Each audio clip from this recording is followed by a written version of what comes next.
During an argument, my fiancée laughed and said, "You'll never do better than me." I smiled and replied, "Watch me." What happened next destroyed her ego. 4 years. That's how long I'd been with Sarah before she looked me dead in the eye and told me I'd never do better than her. We were at her friend's engagement party. I just suggested we slow down our wedding planning. My startup was bleeding money, and her taste for $80,000 wedding wasn't helping. She laughed. Not a cute laugh. The kind that makes everyone at the table go quiet. "You'll never do better than me," she said, swirling her wine. "Face it. Watch me," I said. I meant it. I didn't blow up. Didn't argue. I just started paying attention. The way she'd angle her phone away when texting. The client dinners that ran past midnight. The Victoria's Secret charges when we hadn't been intimate in months. The smirk when she'd mention her boss, Mark, the CEO who supposedly mentored her. I hired a pie. No drama, just facts. What came back made my stomach turn. Sarah wasn't just cheating. She had a financial arrangement with Mark. The pie had copies of Venmo transfers labeled consulting fees minus $3,000 monthly. Hotel receipts, always during her conferences. But the real kicker? A signed NDA between them, dated 6 months into our relationship. She was literally contracted to be available to him.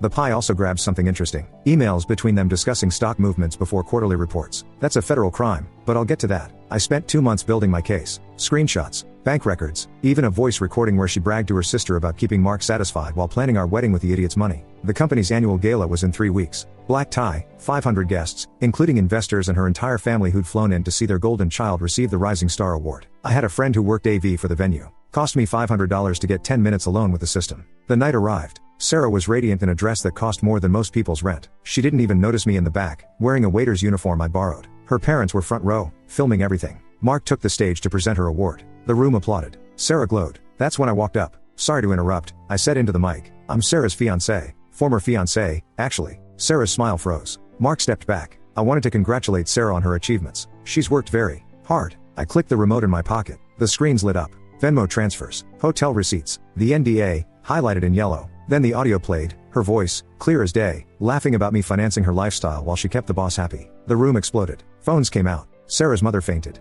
Mark tried to cut the feed, but I'd locked the system. Security dragged Sarah out while she screamed my name. Mark's wife, who'd been at table 3, threw her champagne in his face and stormed out. I set the engagement ring on Sarah's empty chair and left. But here's the thing, I wasn't done. Before I'd even left the parking lot, I'd placed one final call. To the SEC whistleblower hotline. Those emails about stock movements? They'd be very interested in those. Last I heard, Sarah's living with her parents, industry blacklisted. Mark is under federal investigation, and his wife took him for everything in the divorce. And me? I'm doing just fine. Turns out I could do better. Much better. Update, Mark just got arrested. Sarah's been subpoenaed. My ex really thought she was untouchable. She touched the wrong one.